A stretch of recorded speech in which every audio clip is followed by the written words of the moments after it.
Welcome to Culturistic, culture conversations for the future of our world. Given the topics discussed, the following messages may be triggering or controversial. We kindly request that any comments remain polite, respectful, and productive. As a disclaimer, the messages from the speakers are their own and not a representation of their organizations, demographic, or subgroup. Please join us in continuing the conversation and welcome again to Culturistic.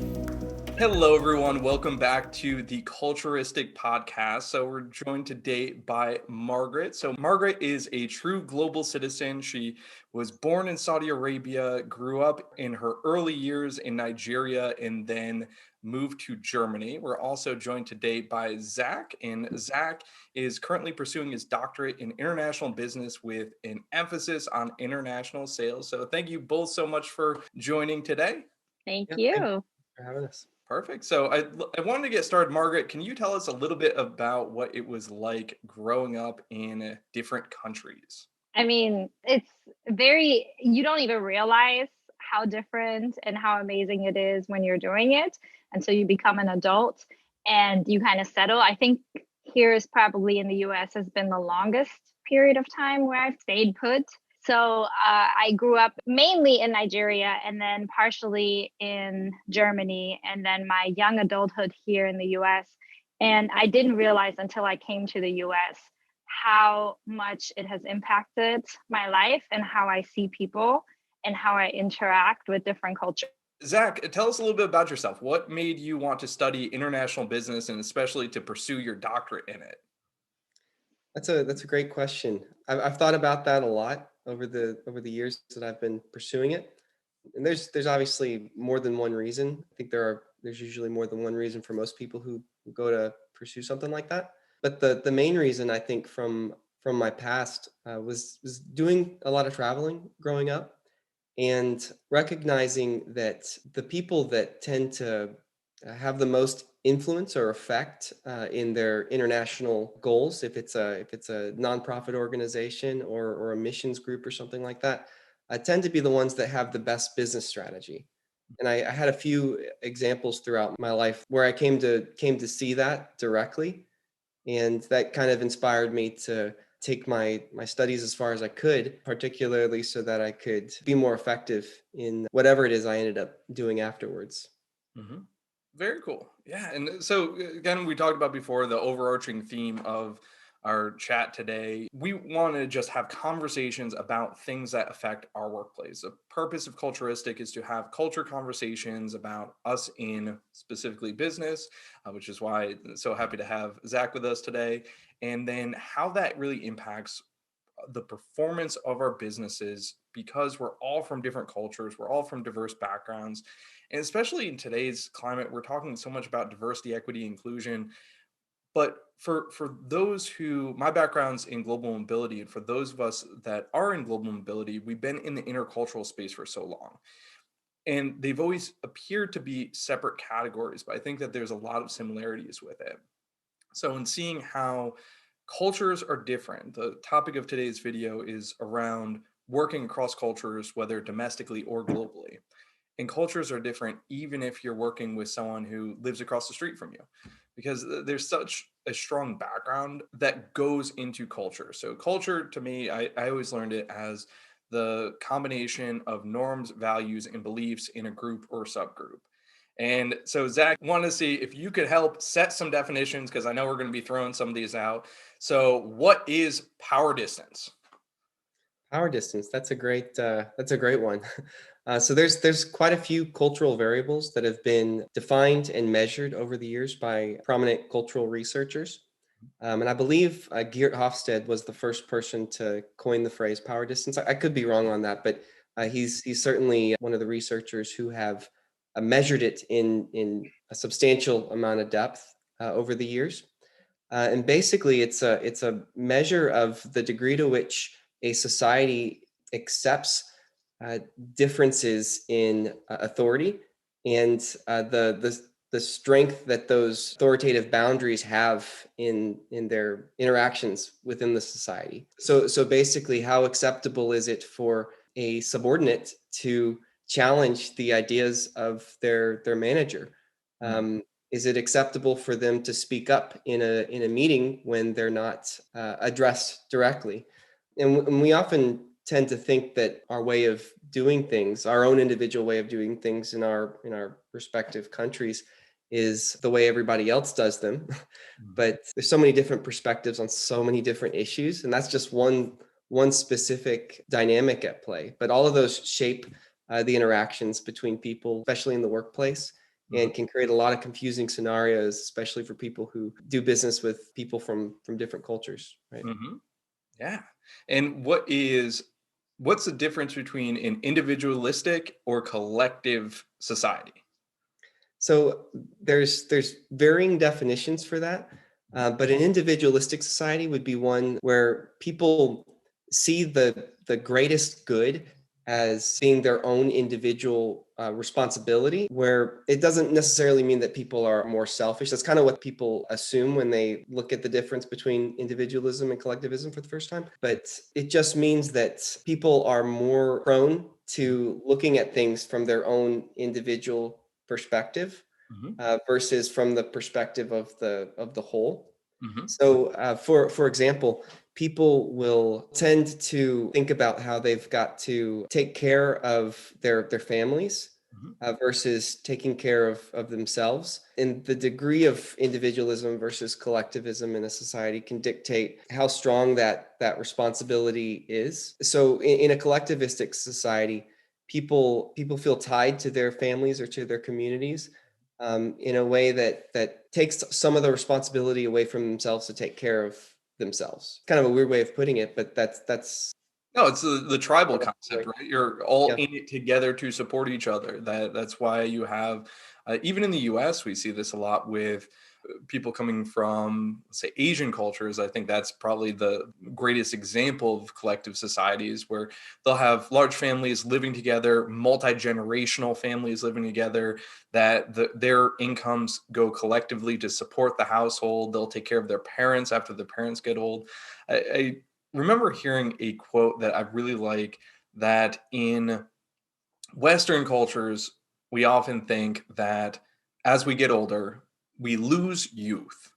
In Eastern societies, they generally believe that as you get older, you gain wisdom. And I like that idea so much, especially now that I'm north of 30, that this is that the more wisdom I can get down the road, the better. But yeah, and then if I remember right, there's 5 dimensions of Hofstede's cultural dimensions. And so it was the power distance, collective versus individualism, uncertainty avoidance, masculine versus feminine cultures. There was a couple, I have my notes here, but I didn't jot them down, but short versus long-term tendencies. And then, did I hit all of them? Power distance, collective. Indulgence, I think. Ah, yes, and then indulgence. So how quickly we want to pursue things, and I think that's an interesting thing with business, that the Japanese culture, I really like that they use the concept of kaizen, where small improvement over time. So in the U.S. specifically, I think we're always looking for. We had a 60% increase in business this past quarter, and it's like these massive swings that can go in either direction. But that's what they're generally looking for. But so yeah, thank you so much for setting the definitions on that. And now that we have the definitions, Margaret, what is your culture? Have you ever been asked that question before? I love these. I have never been asked that question before. And honestly, like hearing all of these different I don't know, can you call them characteristics? What Yeah. Dimensions, I think is probably. Yeah, he refers to it as dimensions. Yeah. yeah, is fascinating. I would say I personally probably collective. But I don't think that I come from that environment. So, and I think it has largely something to do with my mom. So my mom's Somalian and my dad's German. And my mom has that mentality where family helps family, right? So right now we're quarantining at my parents' house, and my sister's here with her family. I'm here with mine. My mom's in Germany right now. But yeah, I definitely have the sense, like, I think I have a little bit of both, but overall, like I wouldn't bring my mom to, like I would take care of her when she gets older. Hmm. Like that's one of us has to take care of her. So I think, yeah, I'm more collective, but I don't think that Germany is. The Western cultures, I'd say, Zach, if you agree, tend to be a lot more individualistic. And Mhm. I love it while traveling. When you go somewhere, and so let's say in the US, if I currently live in Arkansas and someone comes up to me and they say they're from California, I'm like, okay, that's fine, no big deal. If I'm in China and someone comes up to me and they say that they're from California, I'm like, oh gosh, we have all these things in common right now because we are two strangers in a strange land, that we gravitate to what's familiar and what is a common agreed upon background for it, that will have way more similarities than where we are. So we're no longer strangers in a strange land. So since kind of we're talking about today, cultures in the workplace and how we all think that certain people, if they look similar, then they must share traits. They must have the entirety of traits, right? That will generally stereotype groups that, oh, they are from China, they're from Brazil, they therefore must be XYZ thing. But kind of the point of it is pointing out that all the different pieces that go into who we are as individuals and how interconnected they are, and that those interconnections within ourselves can be friction points for others. So Zach, how would you describe yourself? Well, I think it's important when you try to define yourself and you try to define other people, it's important to realize that everybody is unique. Everybody has, their own characteristics and can differ from any norm or any pattern that's observed. Because I think what those cultural dimensions really are just observable patterns Hmm.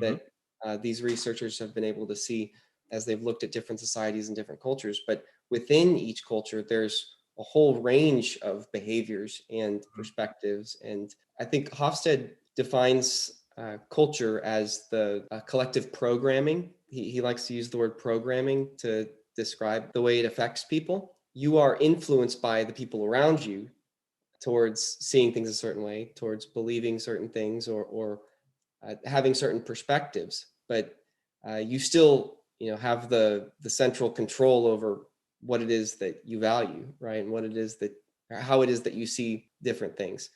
But it's easier to see things a certain way when everybody else around you does, right? So you're programmed to some degree.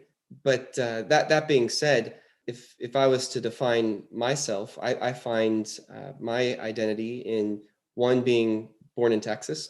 Hmm. Oh, yeah, um, that's a huge one, especially in the US. yeah, if you meet somebody from Texas, you'll know it right away because they'll say it 15 times in the first in the first 10 minutes talking to them. Hmm.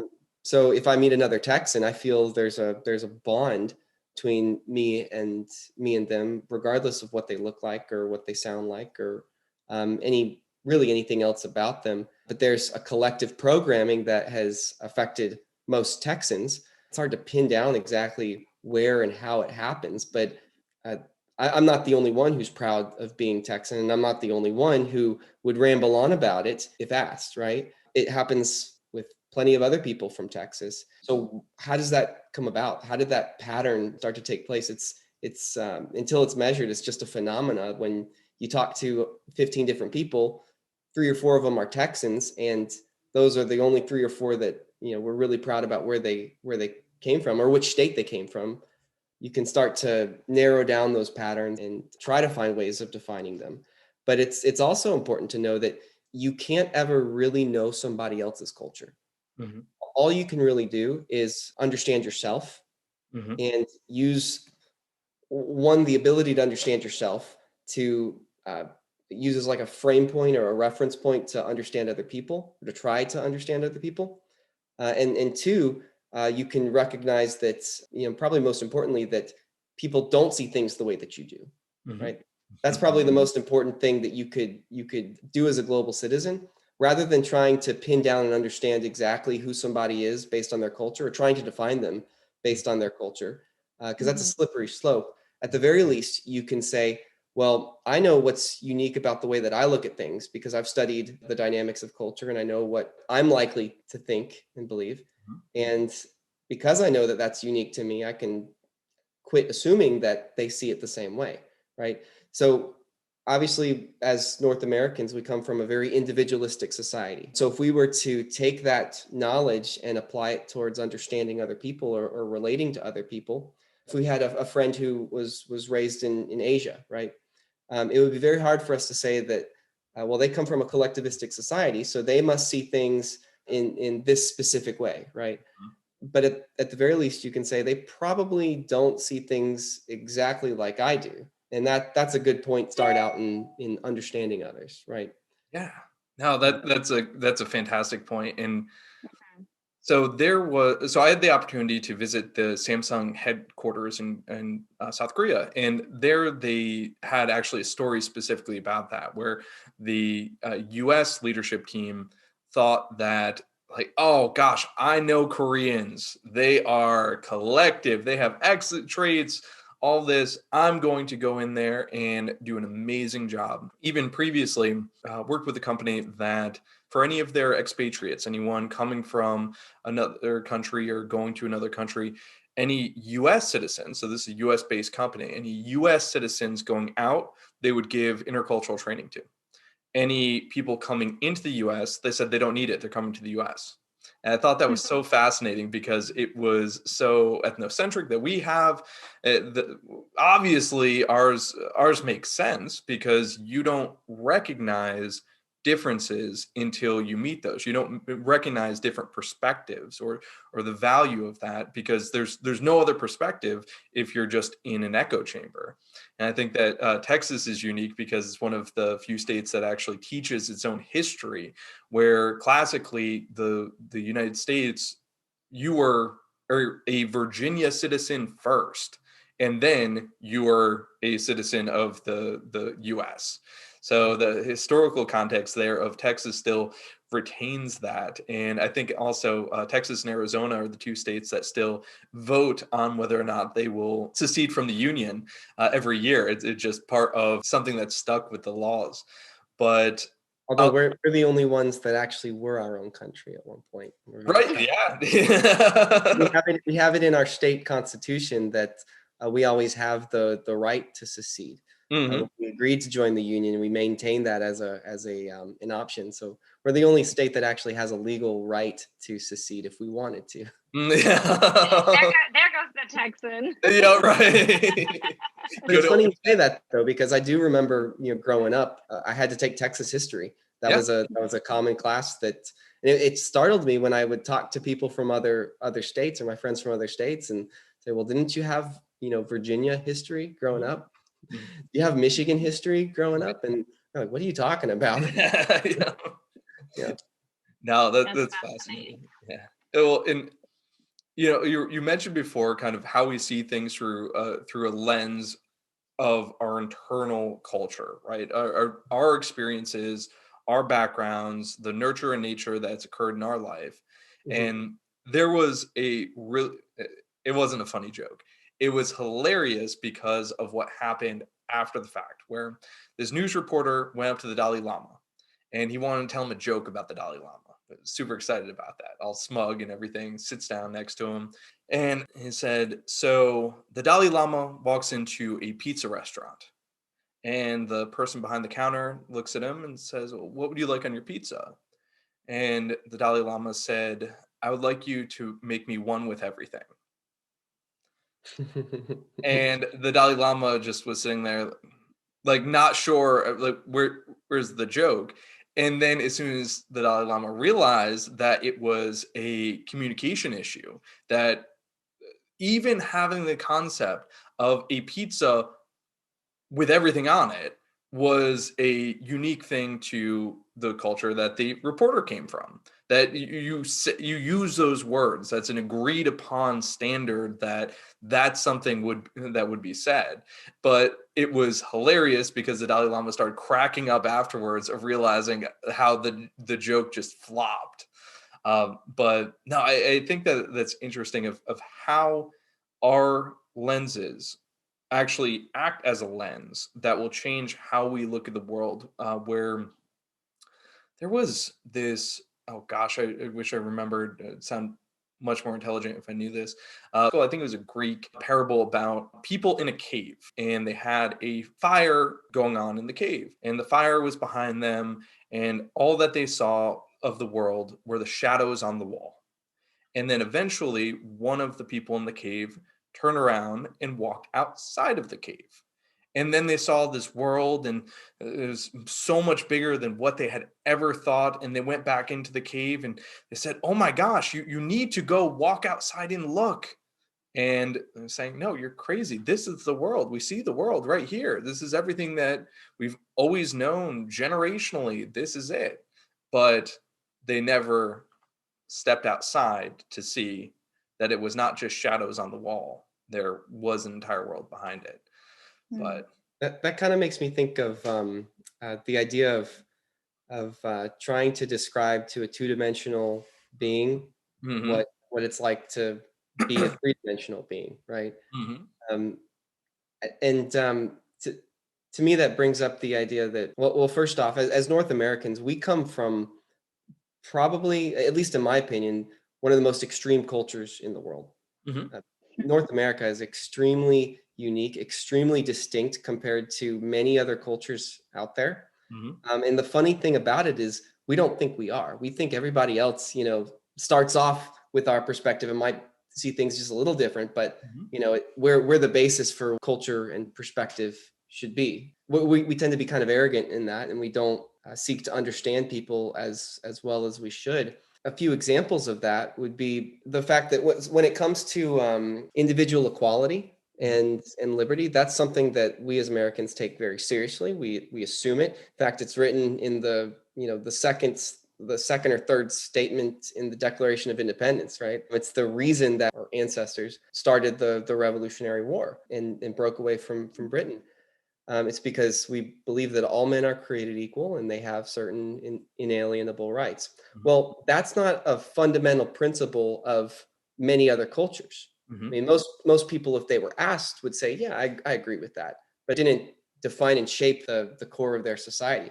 Mhm. So, for an example of that, the cultural dynamic or dimension of power distance, right? Mhm. It affects power distance in the United States. We have one of the lowest levels of power distance on Earth because we believe that all people are equal, and we really don't have much regard for social boundaries of people's status, right? We don't have a class system, and we judge things based on merit. And that gets into a whole another dimension called achievement versus ascription. Many cultures, their value, or at least their success in life or their purpose or whatever, is not always determined in their perspective by what they do. Mhm. It's determined by where they come from, who their parents were, Mhm. where they were born, or what class they're in. For an example of that would be when you go to different parts of the world and you were to ask somebody about their education. As a North American, you would likely say, "What did you study?" Mhm. But oftentimes you might hear from people from a more ascription-based society where their value is ascribed to them. They'd say, "Where did you go to school?" That would be the first question that they want to use to get to understand you. And so as North Americans, when we travel or we interact with people from different cultures, we have to realize that we see things very, very differently from other people. Mhm. And again, we're never going to be able to understand them fully, but a good starting point is just to realize that there's a lot of things that we probably see very different from them. Yeah. Right? I have a question. Do you think that there is a lot of upbringing that comes with that? I'm going to call it ignorance to the rest of the world, where I learned like from friends and family and stuff like that, that in the States, like there's a lot of teaching about this is the safest place. Like the world outside of the US is dangerous. People are, not, I'm gonna be real judgmental, like savages, right? Like this is the safest and the best place. Like in Germany, a lot of Americans that I was friends with, they would refer to the U.S. as the world. right? So when they would go back home on vacation or something like that, they would say, I'm going back to the world. Mm-hmm. Do you think that that has a lot to do with the upbringing and a scarcity mindset of different cultures are quote unquote dangerous? Even if that's not like really specifically said that it's dangerous, but maybe like in between the lines? That's a good question. I don't know that there's like one clear reason for that, but an example of how our upbringing would influence our or kind of perpetuate our own unique culture. When you grow up in the United States, society teaches you and your family teaches you most likely that you can be anything you want to be. You can do anything you want to do with your life. If you work hard, you can achieve your dreams. But if you break that down, I mean, everybody here would assume that most people have heard that before, right? Mm-hmm. But if you break that down, that's a very individualistic view. It assumes that your purpose in life is up for you to decide, right? And the best thing that you could do with your life is to have personal responsibility for where you go and what you achieve and who you become, rather than belonging to a group, right? Rather than belonging to your family and taking care of your family. At the same time, it also assumes that people's value is based on what they achieve and not where they come from. So there's several different dynamics there, but that certainly would shape the way they view the rest of the world when that mentality is not really, it's not communicated in the same way. And when North Americans look at other places in the world and interact with other people, I'm sure it's probably not super easy for them to recognize, or for most of us to recognize why it is we feel a certain way. But I would say that those cultural differences are communicated, behind the scenes, and Mm-hmm. they shape our outlook on different parts of the world. There's a million ways we could like expand that. Mm-hmm. But I think that the fact that people see things so differently from us and we see things so differently from them, and oftentimes we don't even realize that we do, but it just kind of, it influences us subtly. And maybe Americans would look at the US as the world because they just don't understand the rest of the world, right? Mm-hmm. Yeah. And Margaret, when you first asked that question, I was smiling and started laughing because I was working with this organization where someone was coming in from, I think it was somewhere in Europe. I think it was the UK, if I remember correctly. But they were worried about the crime in the US. And the people that were leading the mobility program of the company that I was working with, they said, like, why would they be afraid? It's the United States. Come on. It's the safest place ever. And let's Google it and then show you what they're seeing. So our basis and perspective seems like everything's fine.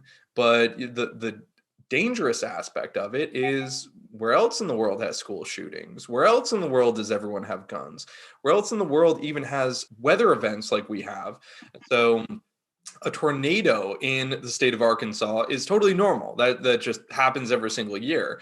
If you have people from another culture that, if alarms are going off and it's like, oh yeah, there's a tornado somewhere here. What's going on? What do we do? And it turns into a full panic situation. But no, that's fascinating. And Margaret, I wanted to pose a question to you of, when you came to the US for the first time, did you have any kind of immediate culture shock things or moments that really stood out to you?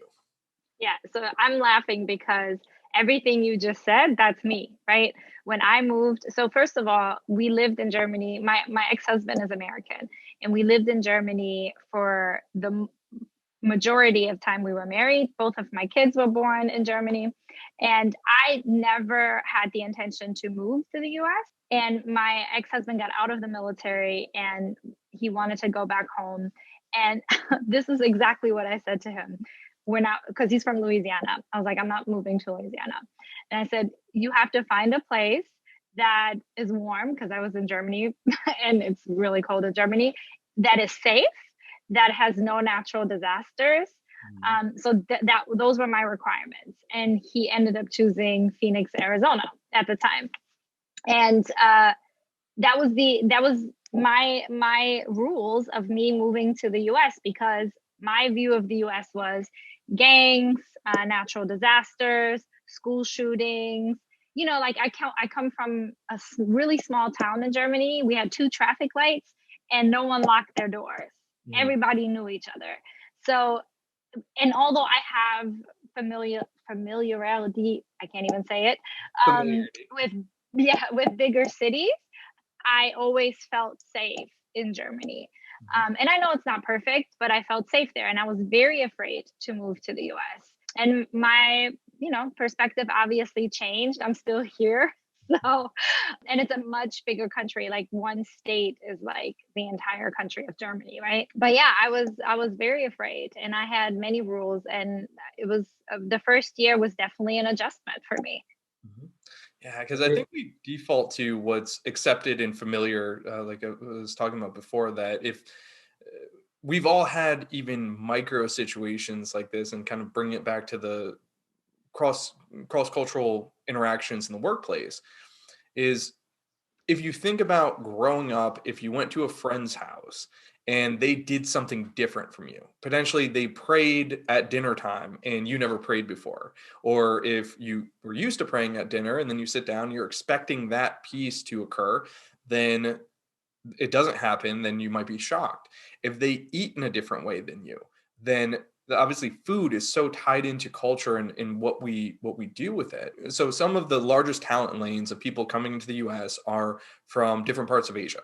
So India is a big one in the tech space, and Indian culture is much different than in the US, and they will bond together and they'll eat the foods that they're used to. I've literally heard this said in corporate headquarters all over the US that, oh gosh, I hate lunchtime because the break room always smells like curry. And it's like, well, that to them is totally normal. Even senses of hygiene and attire. There was a lady that I used to work with that was originally from Mexico, and she would dress beautifully every single day. And there was one day when she was wearing, as a male, I'm totally going to describe this the incorrect way, but it was kind of like a lace set of pantyhose. And her leader at the time brought up to her that that seemed provocative. And she was extraordinarily professional. She was not in any way trying to dress what we describe as sexy, but it was interesting that one article of clothing had nothing to do with any skin exposure. As a matter of fact, that was covering legs that otherwise would have been exposed if she was just wearing, let's say, a skirt.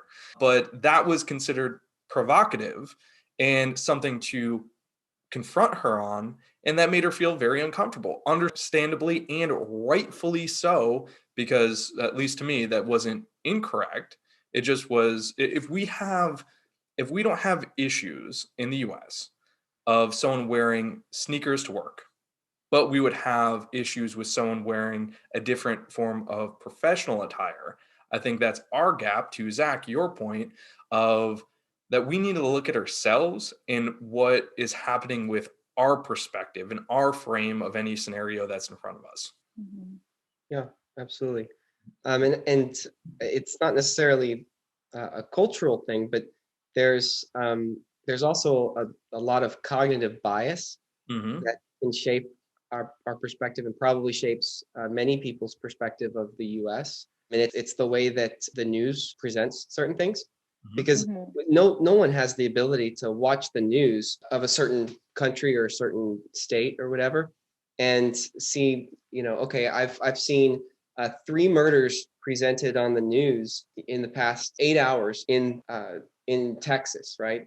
Well, they don't have the ability to. No one has the ability to put that in the context of the millions of people that are in Texas, right? Yeah. And how the rate that you see the disasters or the murders or whatever on the news, it doesn't suggest at all how frequently that happens per capita, right? But it will shape the way everybody feels about it, and everybody's going to feel like, man, everything's going wrong all the time in Texas. Texas is a dangerous place, right? And you mentioned earlier that there's five dimensions from Hofstede, which is true. But then there's other researchers that have added plenty more. Another one is Fons Trompenaars, and I really like his. He's got, I think, 13 dynamics. I think there's like two or three of them that are the same as Hofstede's, so you can't duplicate duplicate those in the count, but I mean, that creates, quite a bit more variety. Then there's the Globe Project. That's another good resource to look at. They did a study on cross-cultural leadership, and they were able to find patterns and behaviors and perspectives that people have. That's awesome. And I got my undergrad in international business.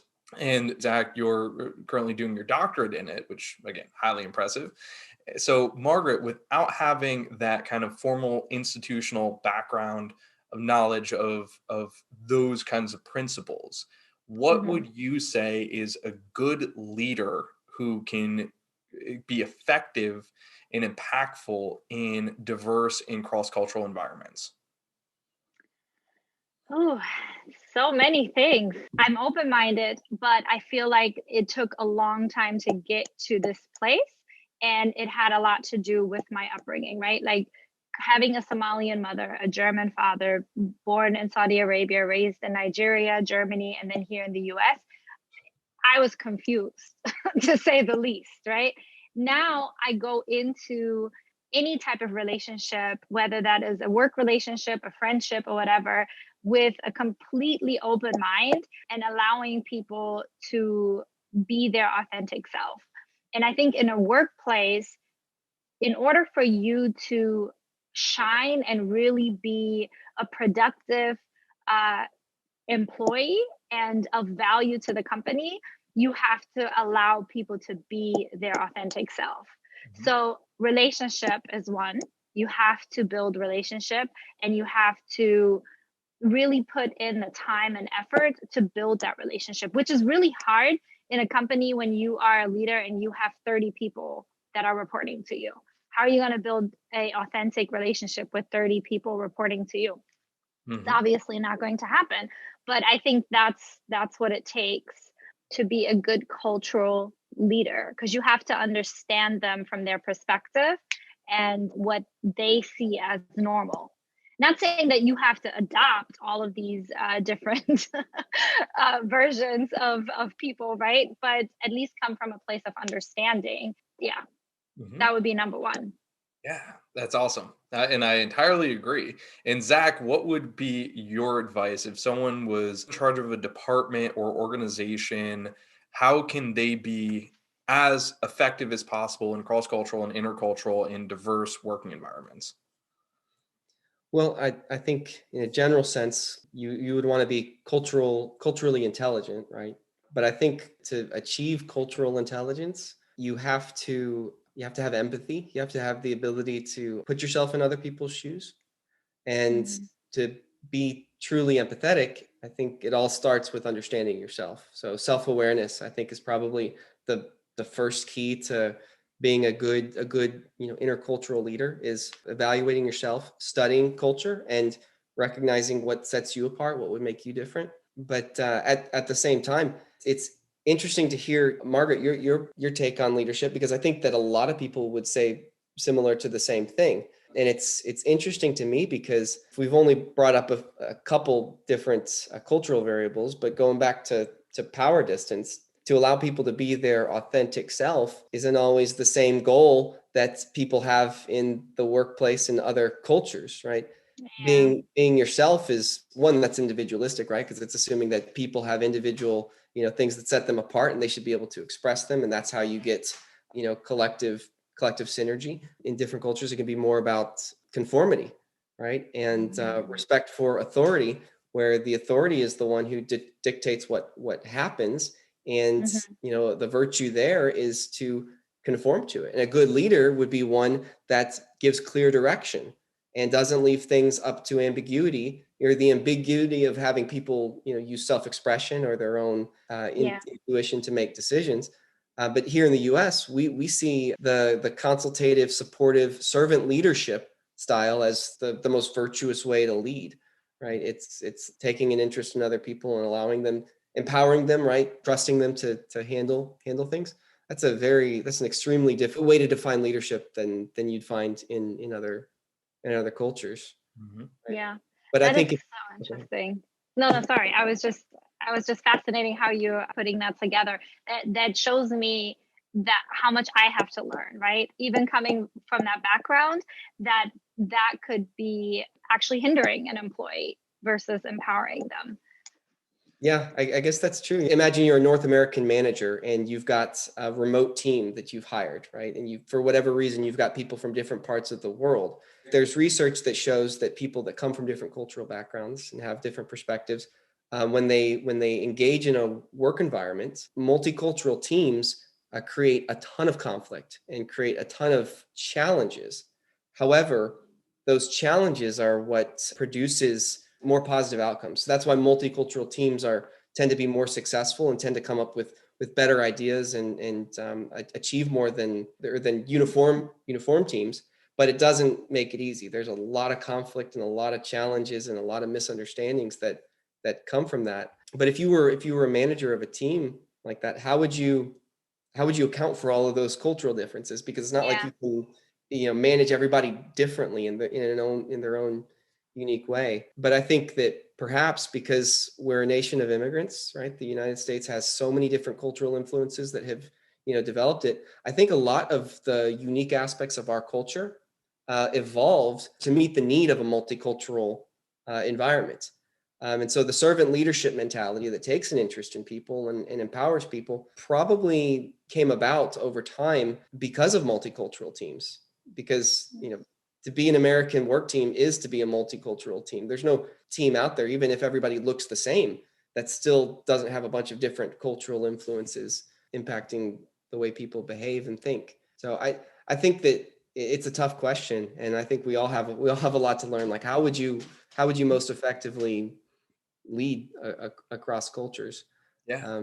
But my opinion is that it's probably a good place to start out to look at the North American way of doing things. That might go against the idea of cultural humility and and understanding your differences and stuff. But the only reason I say that is because I don't want to undervalue the North American approach to business and management. There's a lot that we do right, Mm-hmm. but we can really screw things up if we take the fact that we know we do it right, or we know that like a lot of the things we do work, if it causes us to assume that everybody else naturally sees things the same way, and we don't take the extra care to understand ourselves and account for those differences in other cultures. So it's a mixture of those two things: cultural humility with also appreciation for the unique things that the American mentality affords us. Mm-hmm.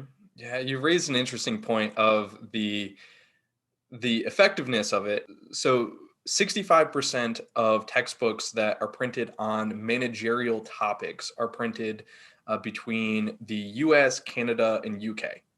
And so if you consider the rest of the world, that obviously the universities in the United States get a ton of foreign nationals that come in to gain their education and then will return back to their home country or potentially stay. And it's interesting because they're being essentially indoctrinated into that methodology, that this is the most effective way to do these things because you're going for your MBA and this is how things are done in business.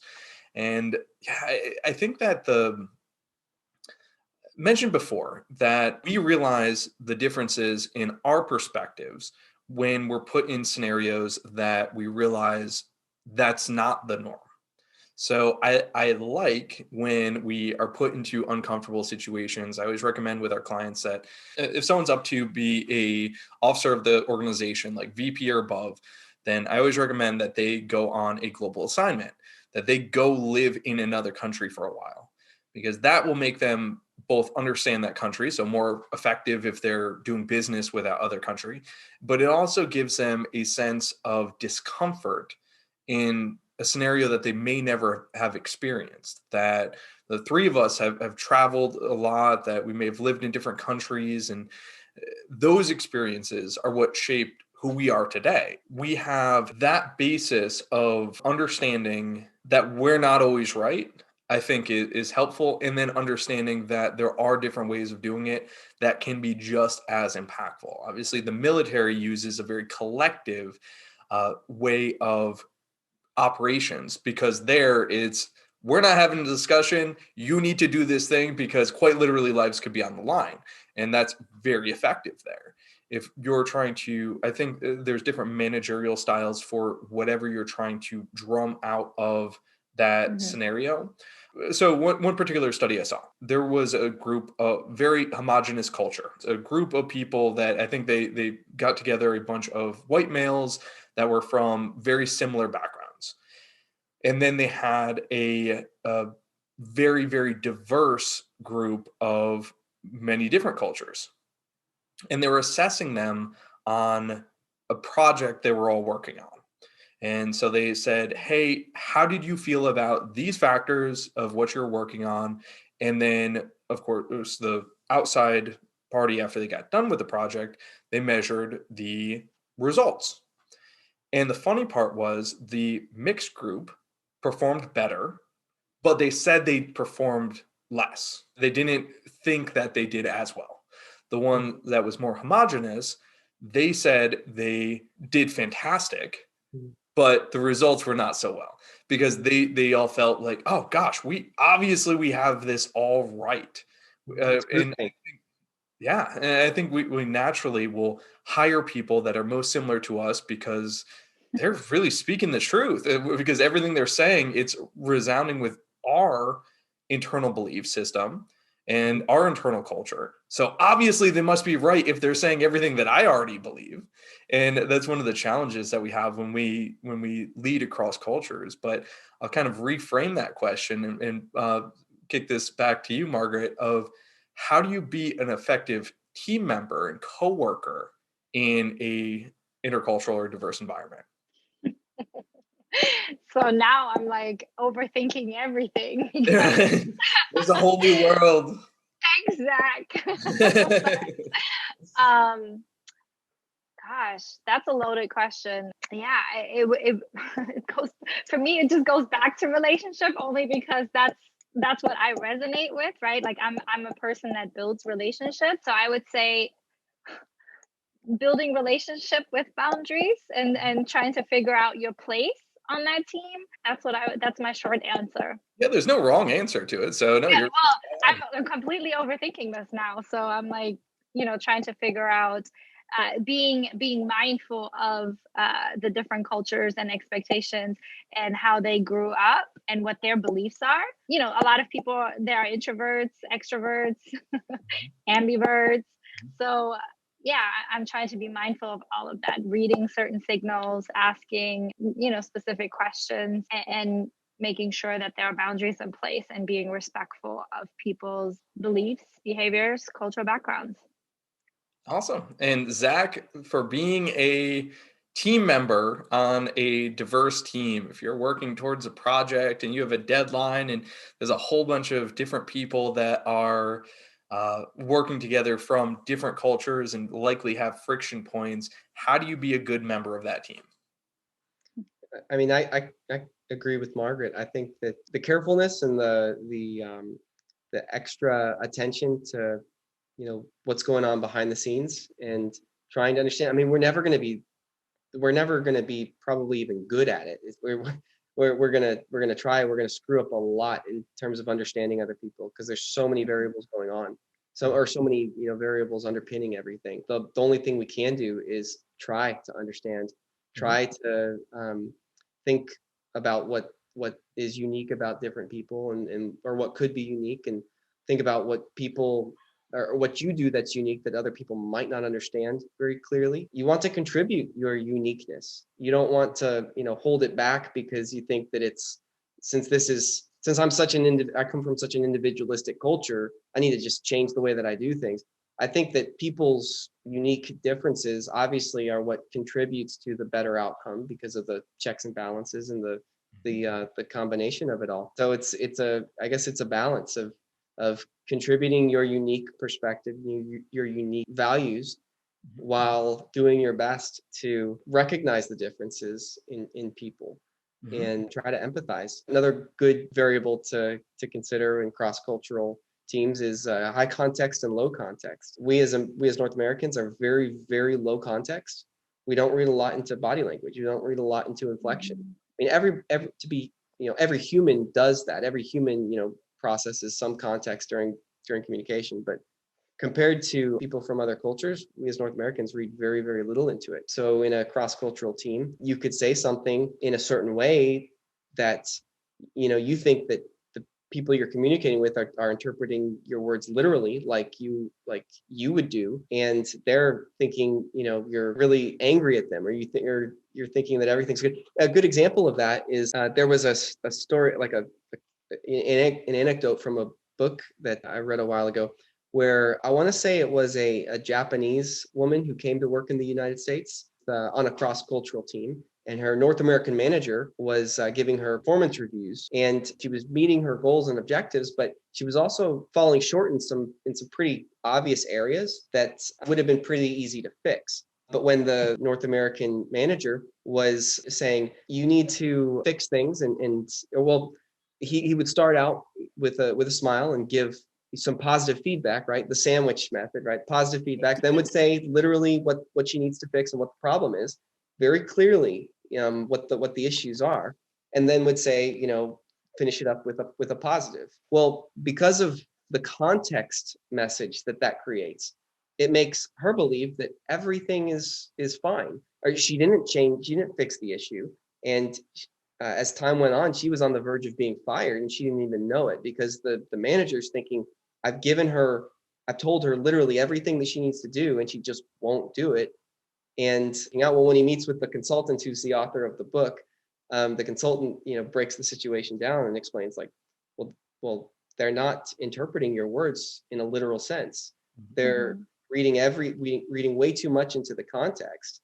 So you need to actually be a little bit, negative with the context, and let them know, look, you got to fix this. This is a problem, and you're going to get fired if you don't do it. That eventually did solve the problem, but obviously the employee couldn't really be blamed for it, because it was the North American manager that hadn't gone through the effort to really understand how to communicate with her so she would understand. And that's just one small example, but it can work the other way around too, where they could be saying something to you and you're totally missing the point, right? Mm-hmm. Because they're trying to suggest something else that they're not saying, right? Mm-hmm. That they're and you're just reading everything literally into the literal meaning of their words, and you're completely missing the point. Mm-hmm. Yeah, so interesting. Yeah, it really is. I think the basis of even having an intercultural, being competent in intercultural business relations is based upon having a level of curiosity and a level of introspection to know where you're coming from, what your beliefs are, what your perspectives are. We started, actually, before we started recording today, talked about in communications classes, they'll teach you a number of different things, but one of which is when we discuss communication noise, that if this is the message and there's a sender and there's a receiver, there's a whole lot of things that happen in here, and that's what's referred to as noise. It could be anything from visual to context clues to tone to whatever is happening there, even your cultural perspective.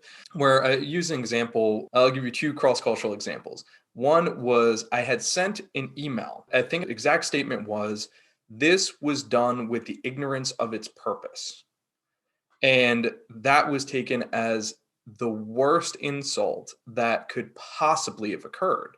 But ignorance, by definition, lack of knowledge, right? Lack of knowing. It's not that it's not bad on anyone. It wasn't that they missed something. And it was something that the person that had referred it to, they sat me down. We had a full side conversation, full one-on-one. Multiple people were brought into this, that it became a big thing. And I said, no, and it was one of those scenarios where, Andrew, I saw your email. It's like, yeah, cool. I saw that you said this was done with the ignorance of its purpose. Yeah, no, I did. And I didn't think that there was anything wrong with it, but it was, so you think I'm ignorant? Like, no. And there's the baggage of how we use insults tells a lot about the culture within itself that we can go on a full other rabbit hole on, but that it was, you're calling me ignorant and not thinking of what the actual definition of the word is. So that was one example. Another example of in working in cross-cultural environments was there was a gentleman that I'd worked with for a long time. He was originally from Bangladesh, and came to the US. Literally, day he landed, went to the office, went to go see me. We'd worked together for a long time, and he was so happy to meet me. I was very happy to meet him. And so we started going for a walk. I was showing him around the building. Again, he just landed. He was very, very excited. And he reaches down and he holds my hand. And we're holding hands walking through the hallway. The US, two men holding hands walking down the hallway means something a whole lot different than embracing someone as a friend that it would mean in his culture. Even the distance in which we communicated, he was very close to me. The personal space and proximity bubble, I think in the US will generally have about 3 to 5 feet of personal space that we require. Other cultures don't need that. Pre-COVID. Yep. Yeah. Yeah. Right. Yeah. Now 6 feet plus, please. Yeah. And that so in understanding those pieces I use those two examples because first, the words we use have power, and the words we use have context that we may not even be intending because someone's background of what they're going to be hearing when you say something. Second is, well, actually bring 3 instead of 2, that email communication is very important in cross-cultural communication because how we use punctuation, how we use different phraseology, that they can't get those context clues.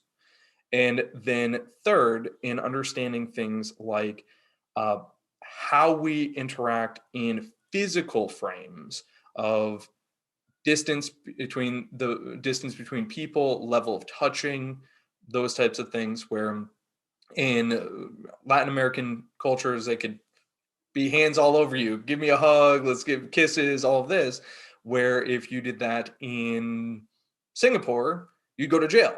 And so it's those things of making sure that we're aware of how we interact, again, sound like broken record, but then in how they're going to perceive that. In many cases, whenever I've given intercultural trainings in the past, I'll say try to mirror the other person as much as possible, especially when you're first starting to meet them. And that will give you a map of how to address that in the most effective way. Last thing I'll bring up is kind of as a closing point to end on a little bit of a fun note is insults.